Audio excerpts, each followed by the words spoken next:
Gentlemen, please welcome the next President of the United States of America, Donald J. Trump.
Thank you, everybody. It is great to be in North Carolina. It's really a special place. I love it. Really an amazing place. And, you know, we had a great primary victory here. And I'll tell you what, it's been a wonderful experience. We've been touring the state all day. I hear we're leading in the polls in North Carolina. And come November 8th, we are going to win this state, and we are going to win back the White House. And when we do that, we are going to bring our jobs back to North Carolina, that I can tell you. And we are going to have a great victory for the people. It's going to be for the people.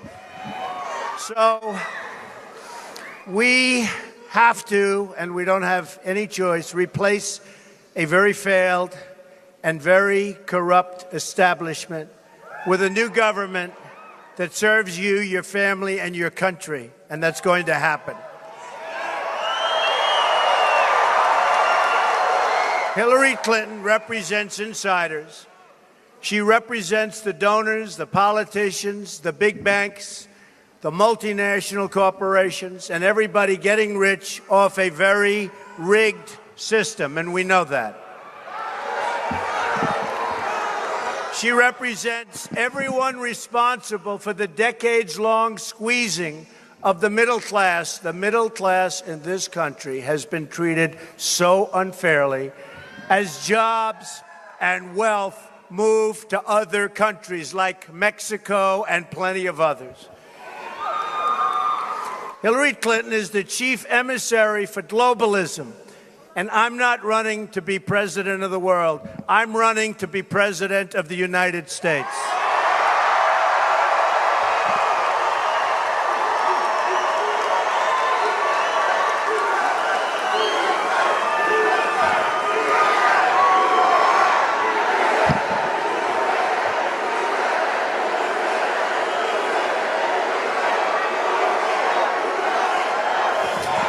Running to represent America and America first, and America is going to come first from now on.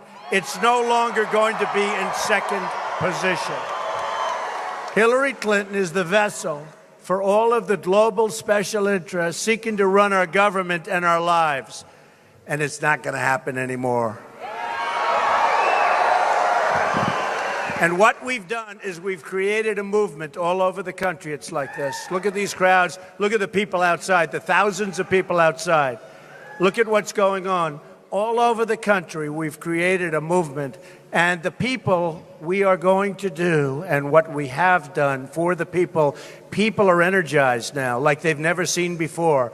I think we're doing records. It's called in energy, as opposed to some of my opponents. And all of the people pushing the disastrous trade deals, all of these people, they're making a fortune in Washington pushing trade deals that take jobs away from North Carolina and all these states. Those days are over. The jobs are coming back. All of the people, they're just pushing everything, but all of the people, they keep digging and digging and digging us into a hole. And I'll tell you, open borders, we're going to end. You see what's happening with our open borders. That's all going to end. The people trying to rig our financial system and our economy are the people giving their money to Hillary Clinton. Our campaign is about breaking up this special interest monopoly. I understand special interest, believe me.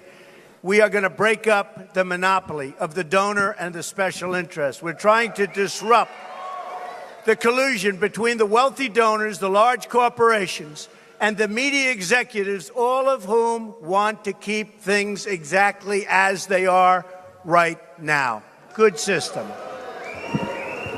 And we know it's a rigged system. All you have to do is ask Bernie Sanders and you'll see, with his superdelegates. Oh, they did a number on Bernie.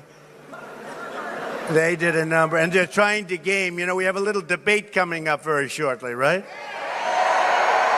Right? So we had sort of a forum the other night, and that worked out very well. And Matt Lauer did a very good job. But by trying to hit Matt, they're trying to game the system, like game the ref. But I think Lester Holt will be very fair. But a lot of people are going to be watching to see if that's true. The reason why so many corporate newspapers and news anchors are opposed to our movement is the same reason why the lobbyists and the donors are opposed to the movement. Hello? See, now here's the problem.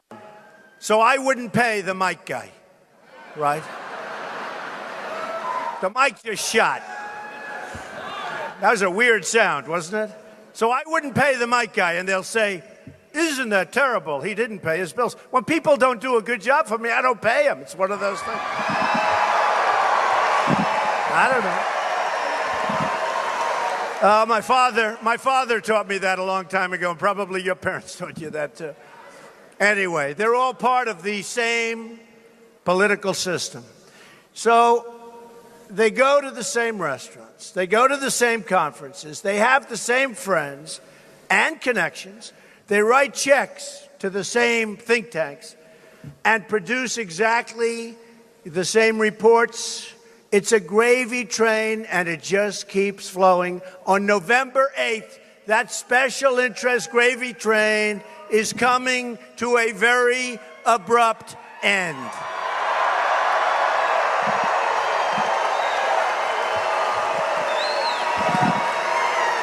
The insiders in Washington and Wall Street look down at the hardworking people like you, like so many people in this state, like so many people in this country. But you're the backbone of the country. And I understand that. And you understand that. You are the people that make the country run.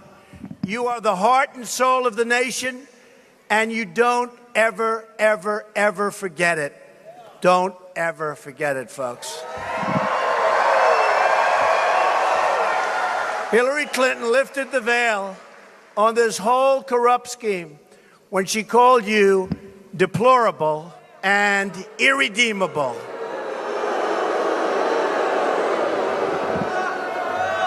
These insiders, the political elites, as they say, you see it. Okay, you see it. They're supposed to be okay. Believe me, I like what we have together. What we have together is special. What we have together has never been together before like it is right now in this nation's history.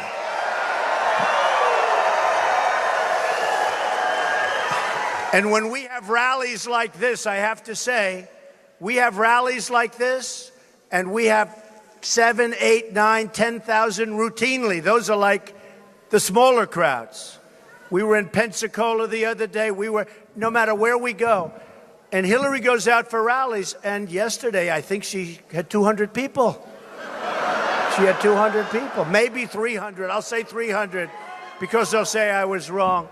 What we have, folks, is something special. That's why on November 8th you have to get out and you have to vote. But that's also why on October 20th, I believe, you can go early and you can do your ballots, and you have to do it.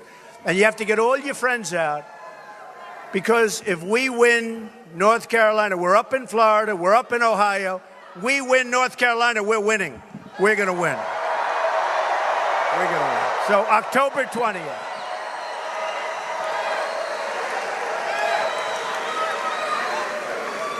Clinton doesn't see you as people to serve, but subjects to rule over. Hello? Oh. Is that friend or foe? Is that friend?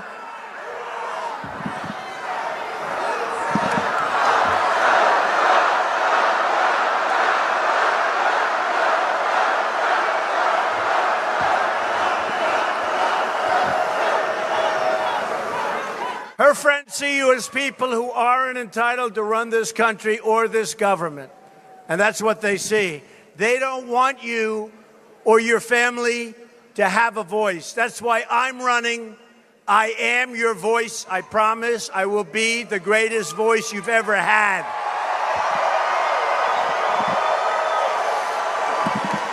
We'll bring our government back to the people. We'll break up the donor media industrial complex, because there is nothing so dishonest as our media. And not everybody. Not everybody. Honestly, not everybody. But a large portion of it. And it's very, very unfair. And it's bled this country dry. And that's given us all of the problems, combinations of different groups, all of the problems that we have today. Hillary Clinton is the last line of defense for a failed political establishment, believe me. And she does not have you at heart. All of their money, all of their hopes for another generation, a corruption, all of the corruption, the tremendous corruption, that's what we have vested in her. Now, I will say, we have just gotten some reports, and we're getting these phenomenal poll numbers, and they're saying that our expenditures on advertising, our expenditures on people, our expenditures on everything are a tiny fraction, and yet we're minimum tied, and we might probably actually be winning, spending a tiny fraction. Spending a tiny fraction. Now, in the old days, and for the business people here, of which we have many, if you spent less, had fewer people, did less advertising, and in one state, I think they said we did 1/50th, spent less advertising, and we're winning. They used to give you credit for that. In our country right now, with this politics, they say, well, you should have more people, you should spend more money. And I'm saying to myself, it doesn't work that way. If you can spend less and be winning, that's a positive thing, right?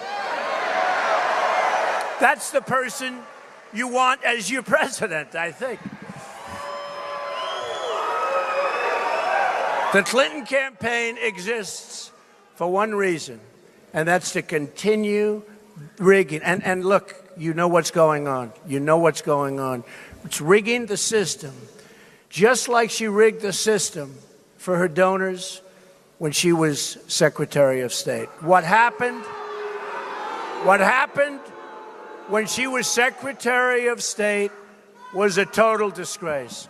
So her conduct as Secretary of State, giving all of these special favors, was something like we have never seen in this country before. And then you can take a look at emails. You can take a look at all of the things that happened, all of the money that was made, all of the disgraceful conduct. It's really Exhibit A against our truly, and I can't say corrupt system because it's not a totally corrupt system. It's a system that's out of control. It's a system, it's just off kilter. We're going to put it back into kilter, folks. We're going to make America great again. We're going to make it great. We're going to make America great again.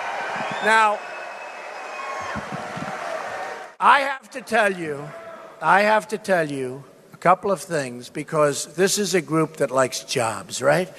We can talk about Hillary Clinton for hours.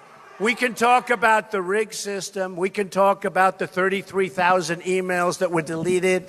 We can talk about all of the problems that our country's had. You look at her with Libya. You look at her with all of the different things. Look at ISIS.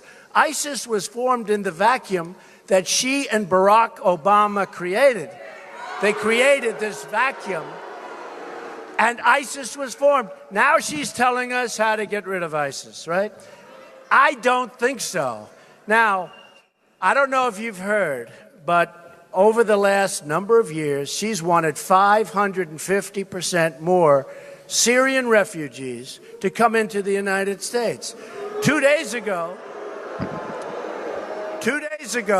President Obama said, and very strongly said, that he wants 120,000, some vast number, 120,000, to come in to the United States. Look at the problems we're having now. Look at the problems that the world is having now.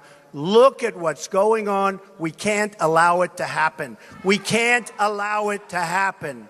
And it's not going to happen. Now, what is going to happen?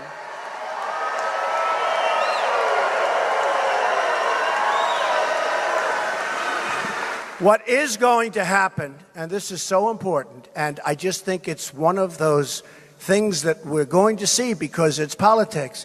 Hillary is all of a sudden going to get tough. The debate comes and she'll say, I want strong borders. I believe she mentioned the term extreme vetting. Where did you hear extreme vetting before? Only from me. Because I made up the term. I mean, I came up, I said, we need extreme vetting to come into our country. All of a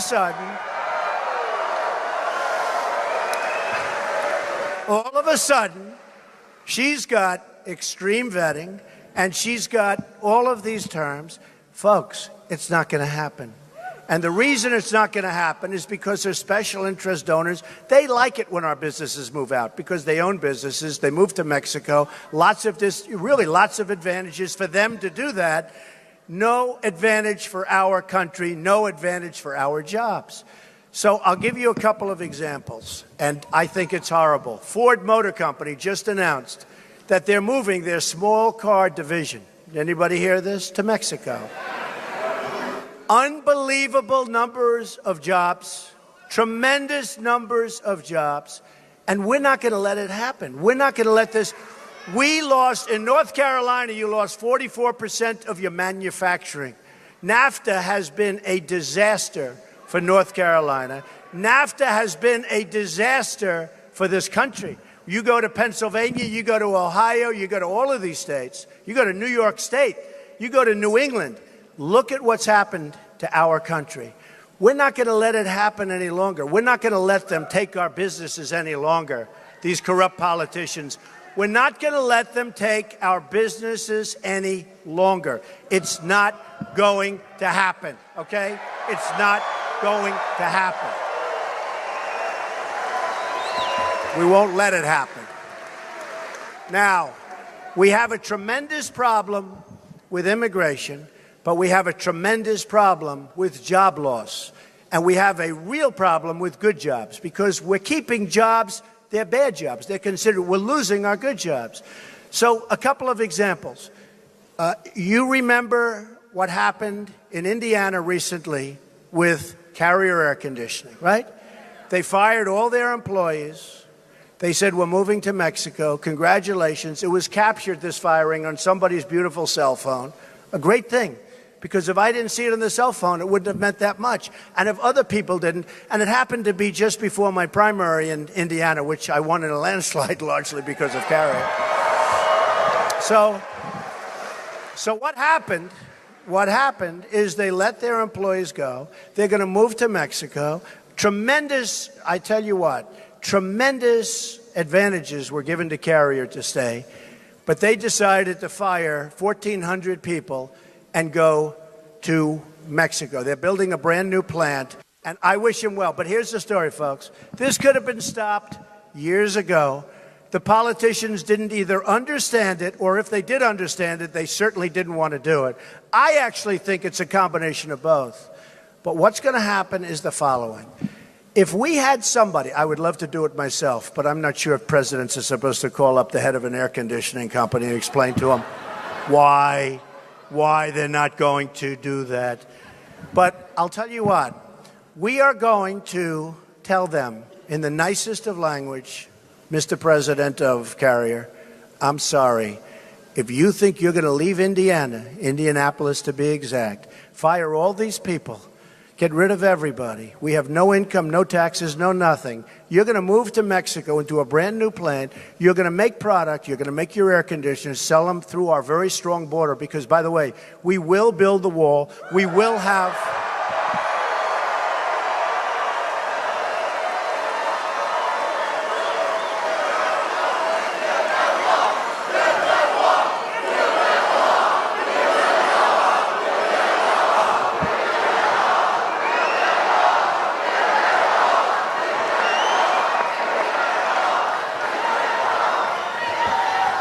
No, we're building the wall. We're going to have a very, very strong border.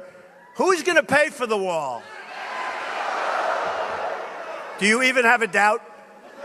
No, do you have even a doubt? So what we're going to do is we're going to tell Carrier and everybody. I hate to use Carrier only, but they're a perfect example. They make air conditioners, good air conditioners. I used to buy them. I won't buy them anymore. But I may never buy an air conditioner again if I win. Okay? If I lose, I may be buying them a lot, but I don't know. This is much more exciting than the real estate business, to be honest with you. But we're going to tell them that, look, if you move, we are going to charge you 35% every time you make an air conditioner and think you're going to sell it back into our country. Okay? 35%. And I'll tell you what will happen every single time, like 98%. 98%, they're going to say, well, let's go get a lobbyist. Now, I'm putting up my own money, and I'm into this thing for a lot of money, folks. Okay? I'm putting up my own money. I don't know if it's ever happened. I guess Ross Perot put up his money. But I'm putting up my money. I'm raising money from the small donors and some larger donors going to the Republican Party, the RNC, Reince Priebus, who's, by the way, doing a great job. But we're raising money for the Republican Party, but I am putting up millions and millions and millions of dollars. So if you don't go out and vote, I'm going to feel very, very foolish, I'll tell you. I'm going to say, one of the pundits said, it doesn't matter whether he wins or loses. What he's done has been amazing. It's never been done before. And you know what I say to that? If I lose, I wasted a lot of time, energy, and money. That's the way I look at it. I don't view it the way they look at it. And I will say it has been an amazing experience. But here's what's going to happen. We're going to say to them, and I have the greatest business people in the world backing me, Carl Icahn, so many different business people. And we have to use our great business people. We have to use our great negotiators on trade. And they'll say, look, here's the story. If you move, Mr. Carrier, if you move, it's fine. Enjoy your new plant. The weather's hot, but that's okay. Enjoy the new plant. But if you move, there's going to be this tax. They're not going to move, folks. They're not going to move. They're going to say, well, we're going to stay. Now, they'll stay in Indiana. They may come to North Carolina. All of that stuff is fine, right?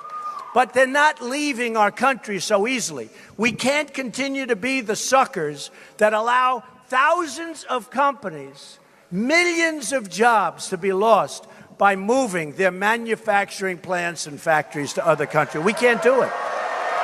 We can't do it. We cannot do it.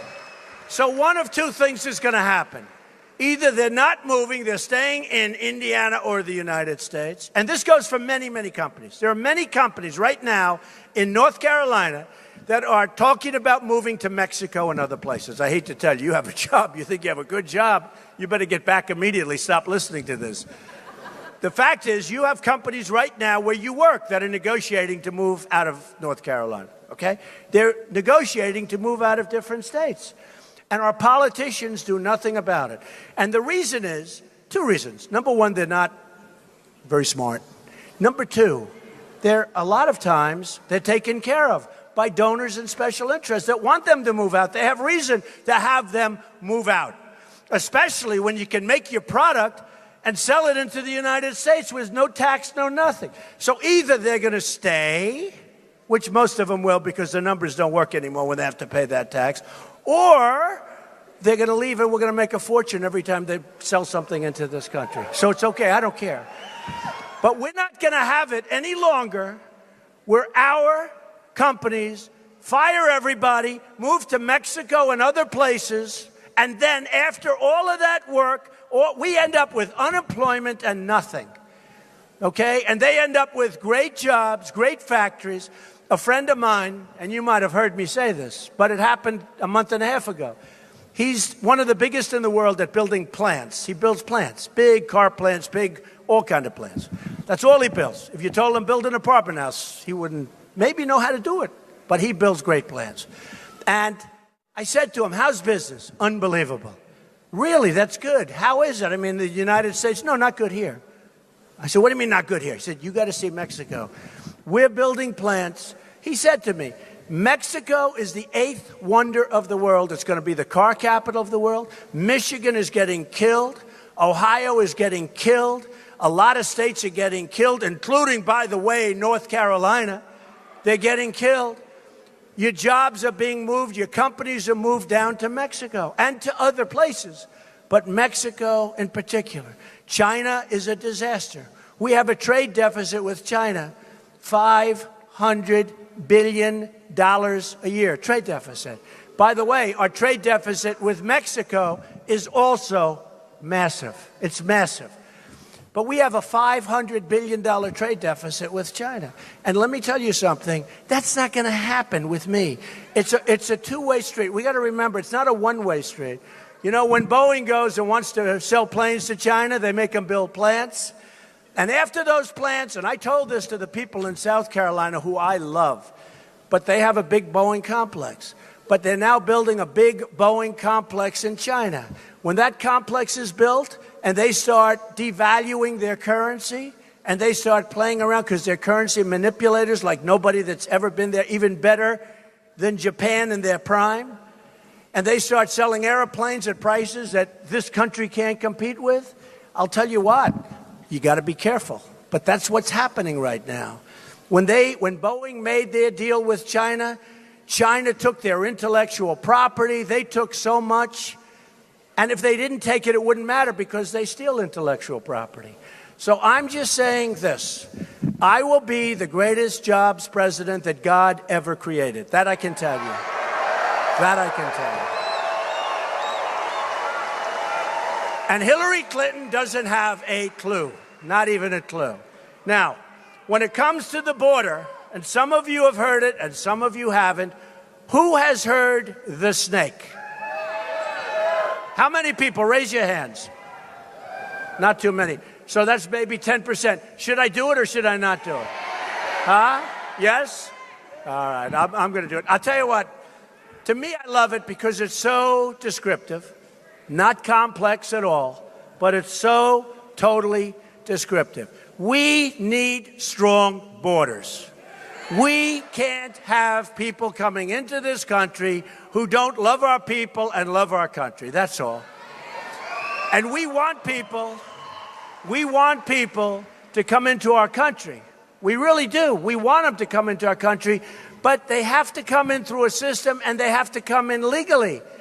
Right now, they're pouring across the borders.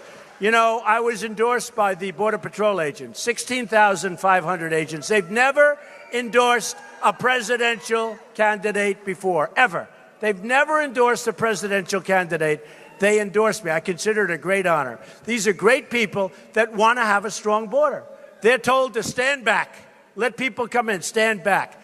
We don't know what we're doing. And then to have the Syrians come in, who just today it was said they really can't be vetted. And I don't know if anyone saw, I think it was 868 people.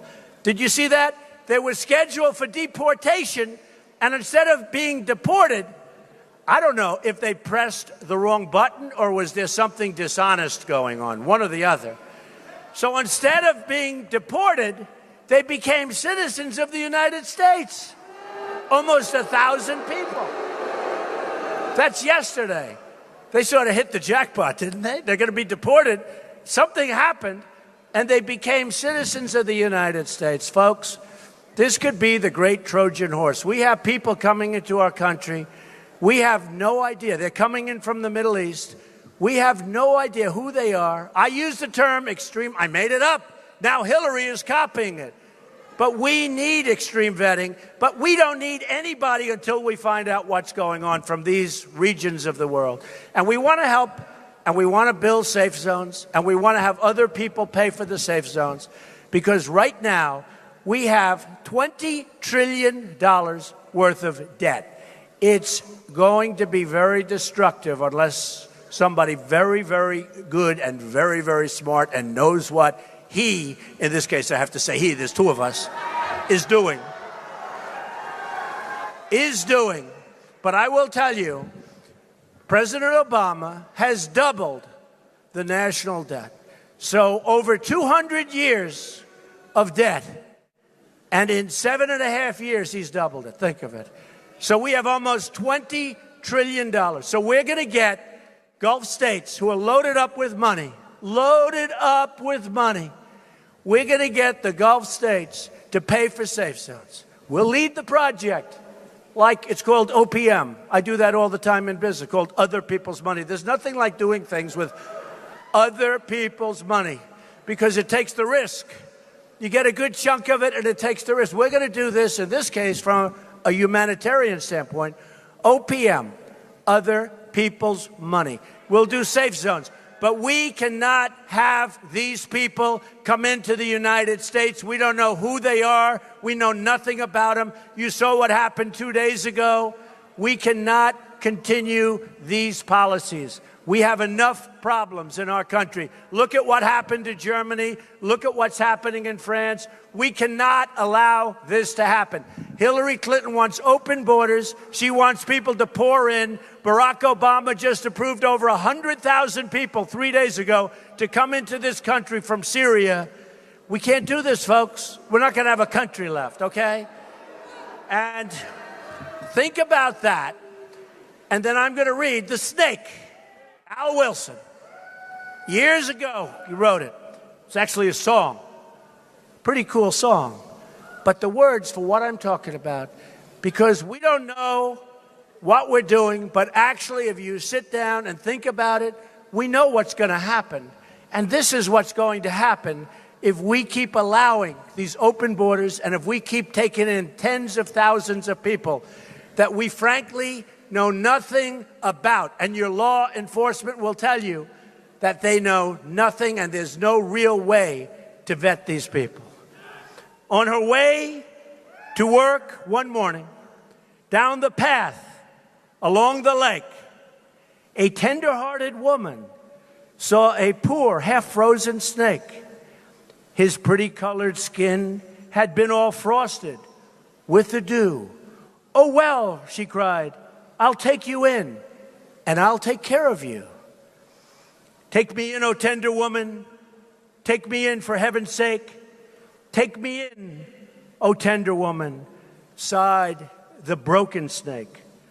She wrapped him up all cozy in a curvature of silk, and then laid him by the fireside with some honey and some milk. Now she hurried home from work that night. As soon as she arrived, she found that pretty snake she'd taken in had been revived. "Take me in, oh tender woman, take me in, for heaven's sake. Take me in, oh tender woman," cried the broken snake.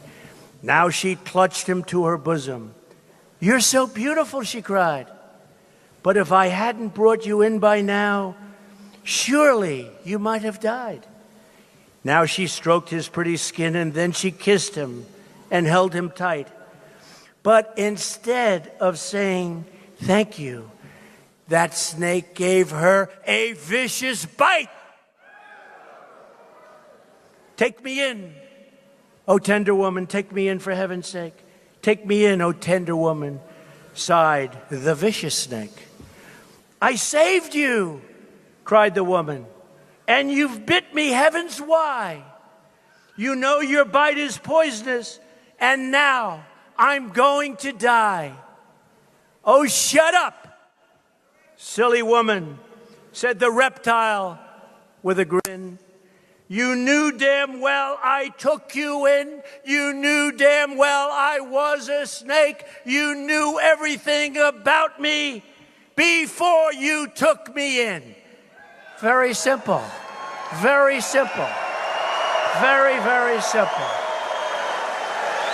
Very, very simple. Very simple. So we have a situation where it's not so different. Now, let's go over a couple of things, because we have to repeal and we have to replace Obamacare. It's a disaster. I don't even have to talk about it. You know, I used to explain it, and I used to say that we have a really serious situation where your premiums are going up, your deductibles are so high you never get to use it. The premiums are through the roof. The deductibles are so high. It's a disaster. We're repealing and replacing. We're going to take care of our vets. We're going to take care of our military. We are going to take care of our vets. We're going to appoint Supreme Court justices that truly believe in our Constitution, okay? Big thing. That's a big thing. We're going to get rid of Common Core. We're bringing education locally, right? We are going to protect our Second Amendment, which is under siege. Going to protect. Totally under siege. And we're going to protect it. And the NRA, these are great people. They endorsed me. And I'll tell you what, between Supreme Court judges, Second Amendment, Obamacare, and then obviously most important, our depleted military, all of these things, we have the greatest people on earth in our military, but it's so depleted with the equipment they're getting, with all of the problems they have. We are going to rebuild our military, and we're going to take care of our vets. We have to do it. And lastly, we have some of the worst trade deals ever made, headed by NAFTA. Other countries have ripped us like you've never seen before. Vast parcels of land throughout our country, including this state, are empty with fallen buildings. Empty. Just empty. When you see it, it's so sad. You see buildings that were vibrant 30 years ago, and now those companies are gone into other countries, in particular into Mexico. And a lot of them have been closed because of what China's done to us. We are going to renegotiate our trade deals with our smartest and best business people. Those deals are going to be from horrible, job-sucking deals to we're going to reverse it. We're going to have a highway that goes in two directions, not in one direction out of the United States. We're losing our jobs, we're losing our taxes, we're losing our money, and it's getting worse, okay? Just so you understand, you think it's over. It's getting worse. In fact, it's getting worse by far. We are going to be a trader. We're going to have free trade. I believe in free trade. But we're going to make great deals instead of horrible deals. Because NAFTA and these horrible deals that were signed by numerous people, the World Trade Organization, disaster for us, the Korean trade deal, you got to see, signed by and wanted by Hillary Clinton, one of the worst deals I've ever seen. It was going to add hundreds of thousands of jobs to the United States. Instead, it's the exact opposite. And it's been a great deal for South Korea. It's been a horrible deal for the United States. So we are going to make our country so rich again. And a woman came up to me, a wonderful woman, not so long ago. She said, you know, Mr. Trump, I hate it when you're going to say, and you say it, you're going to make our country wealthy again, or you're going to make our country rich again. It doesn't sound nice. I said, well, you know, it may not sound nice, but unless we do that, we're not going to have a country left. we're not going to have a country left. So we have no choice, because we're going to save your Social Security as you have it, and we're going to save lots of things that we have, but we have a country that's essentially a debtor nation right now. So we're going to make our country wealthy again. We're going to make our country safe again. We're going to, as an example of it, she ran for the Senate in New York State, and she promised jobs that would be unbelievable for New York State. And guess what happened? The jobs didn't come. The jobs went the other way. It went down the absolute tubes. It has been a disaster ever since.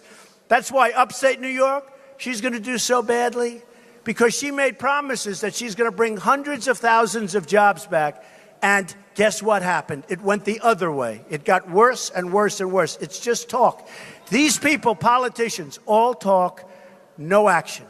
With the inner cities, I say to the African-American people that have to suffer in these inner cities, what do you have to lose? I'm going to fix it. I'm going to fix it. I'm going to fix it. We're going to make it safe. We're going to help your schools a lot, and we're going to have choice, because you need choice if you're going to ever turn education around in this country. You know, we spend more per pupil than any country in the world, and yet we're down at the bottom of the list. So obviously something's wrong. So we're going to have choice. But I say, what do you have to lose? I'm going to fix it. And I'm telling you, we will get it done. And we'll stop spending money and taking care of all these people that are coming into our country illegally, and we'll start spending money where we have to spend it, okay? We'll start spending it. So we're going to make our country wealthy again. And we're going to make our country strong again. Our military will be greatly enhanced. And we're going to make our country safe again. And we are going to make our country great again. Great. Thank you. God bless you. Thank you, everybody. Thank you. Thank you, everybody.